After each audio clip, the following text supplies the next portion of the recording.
This week, I wanted to discuss what happens when you leave a narcissist.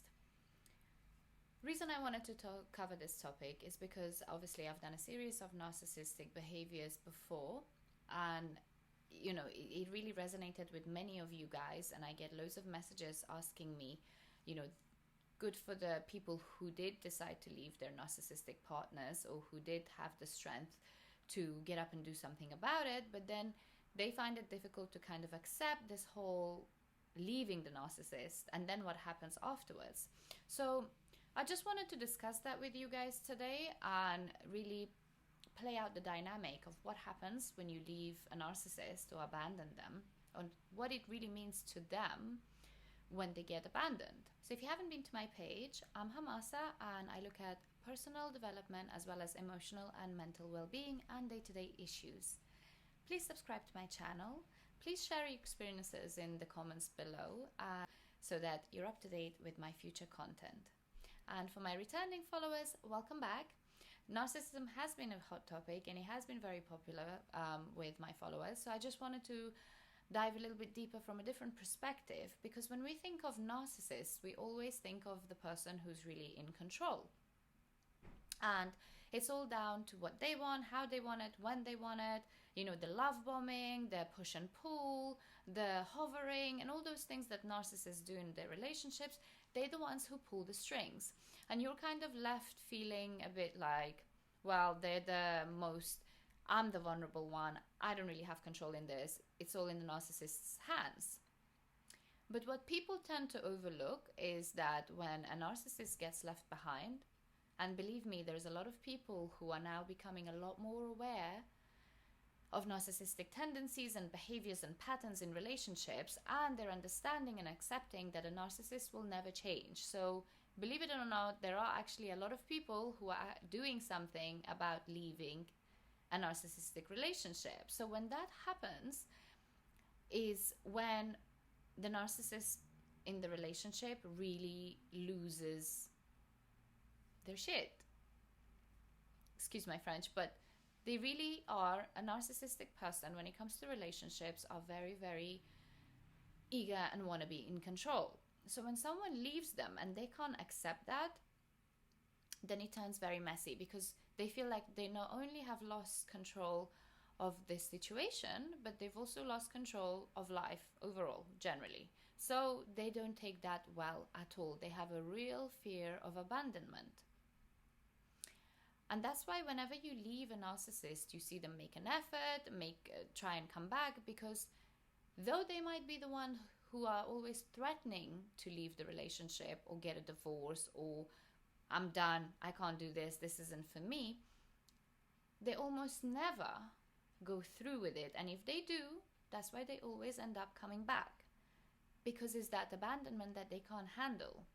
So when you make that decision to finally leave them, they don't know what's coming. They don't have control. They can't handle it. They find it extremely difficult to digest this emotion of abandonment. And this doesn't only apply to when you leave for good. This could happen even if there is a trip or work, family, whatever, that would mean that you two would be separate or apart, abandoned for a couple hours or a couple days. Now, if you've ever been in narcissistic relationships before, or you're in one currently, I'm sure you've seen this pattern that when you have something planned, or even if it's the narcissist who has something planned, to them, they don't differentiate between I'm making this decision, I'm going away. They're looking at it as I feel abandoned and I feel left behind. So even if they're the ones who are leaving, they're the ones who are feeling resentful towards this abandoned feeling. And so it doesn't matter who is the one who's going away. Notice a pattern of you arguing with your partner when it's getting closer and closer to the date of your trip. And there's always a pattern in that. You will notice your partner becoming more and more agitated, more and more annoyed at the fact that you are going away or they are going away. So while you guys are on, even though you would try and make an effort because you want to make the most of the time, that you have with them, because you know that you're going to be departing ways after a while, they still will be reacting in the same way because they don't like the thought of you not being around them. It's like, it's very primitive. It's like a child when their mother, a baby, when their mother or their primary caregiver isn't around, or they don't feel their presence, they feel fearful and abandoned and scared. And they don't understand that just because my mom left the room, they'll come back and take care of me. With the narcissist is the same primitive sentiment and thought process. They feel like they can't regulate that, and they can't understand or don't have that confidence in themselves that just because my partner's leaving or I'm going to be away from them for a few days, I will be fine, I'm okay. No, they need that narcissistic supply. They need to know that their primary caregiver or someone who gives them the narcissistic supply all the time is nearby. So that's why you notice that when there are times that you have to be away, for example, if you're married and you want to spend some time with your family and your husband becomes very, very agitated at the thought of that, things like that are patterns of narcissistic relationships which you have to watch out for, because it's that fear of abandonment. And not only that, even when you are back reunited with that partner and they come back from this trip or you come back from your trip, there's this sense of resent towards you for leaving them.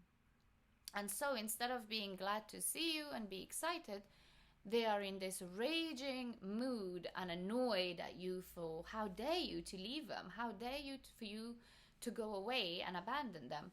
Because like I said, they can't regulate the difference or understand or don't have the confidence in themselves to know that you will come back, and this is normal. So what happens is here, they're so resentful towards you for doing that, that you of course would want to comfort them and reassure them. But because a narcissist does not like looking weak, when you try and comfort them and reassure them that, oh, I'm here, I'm back, like, what's the issue? I was only away a few days. Then they're enraged even more because you're highlighting that weakness. So as much as you're trying to reassure them, they're reacting in a way that you don't understand. And it's really to do with their confidence and how they feel about this abandonment issue. And because most times the narcissist is the one in control, the strong person in the relationship, and that's how they come across, when they show this vulnerability or this fragility, most times we don't know how to take that and how to accept that. So straight away we kind of fall into this trap of feeling sorry for them, or they like them becoming a victim of the situation, because we're not used to them showing such vulnerability. So sometimes we're fooled into believing that this person must really love me and want me around all the time. But in reality, for the narcissist, this is just them being so fearful of being abandoned, and so they break down. It's nothing to do with you. Any person who could give them that narcissistic supply, they would feel like that if they were to walk away. So that's why you fall into a cycle of probably breaking up and then coming back, because you get love bombed and you get all the attention, and they try and show vulnerability and weakness, and so they lure you and entice you back into the relationship. So that's how you fall into this pattern of back and forth. And if you think that some narcissists tend to just then get up and leave, why does that happen? If they're so fearful of abandonment, why are they okay with then leaving you? Well, the thing is that most times we do things like to be ahead of the game. And especially with a narcissist who's so egotistical, for them, because they're so fearful of this abandonment, they're like, I'll do it before they do it to me. Let me point the finger before it's pointed at me. So they take control. So they want to be in control. So they're like, in case she leaves me or he leaves me, I'm going to do it first so that I'm the one who's in control. Then when they do it, it then becomes, then they realize that they did it out of fear and they didn't really want to do that. So then that's when they start coming back, and you're falling into the cycle all over again, which is a typical characteristic or one of the aspects of any relationship with any type of narcissist, is this volatile up and down, back and forth, make up, break up, happy, sad dynamic. Because is chaotic. A narcissist's mind is chaos, it's unorganized, they don't know what they want, they just are constantly seeking things for themselves, and so your wants and needs are never met, and therefore being in a relationship with one is never about you, it's always on their terms, so you're always thrown around. And this is also part of the pattern. Them having an issue with abandonment, you leave them, they come running back, or they threaten to leave you, but they don't actually take action. So when you agree with them that, yeah, fine, take that divorce, yeah, fine, let's break up, I've had enough fighting for this, if that's what you really want, go ahead and do it. Most times you find that they don't actually do it because they never meant it in the first place. And if they do it, then they end up coming back anyway, because it comes from a place of just being fearful of abandonment, not actually making decisions that's right for the both of you.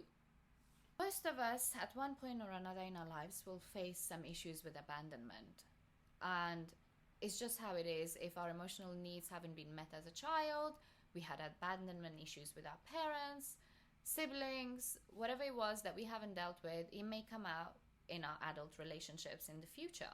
But how can we overcome this? And the best way to overcome abandonment issues is really to feel confident and good in yourself, and to accept what is and what isn't, and what you can control and what you can't. And just overall building your confidence. That's the only way to snap out of this mentality of being fearful of being abandoned, even if it's just for a few hours. Because in our minds, we can't differentiate and don't have that confidence in ourselves that, no, I am good enough, they will come back, it is okay for them to have space and time by themselves. You have got to consciously make an effort to work at this. Like I said, most of us have got abandonment issues, and the difference between people who deal with these things fine or are confident partners, secure partners, is that they've actually taken the time out to consciously work on themselves and how they feel about situations and dealt with abandonment issues.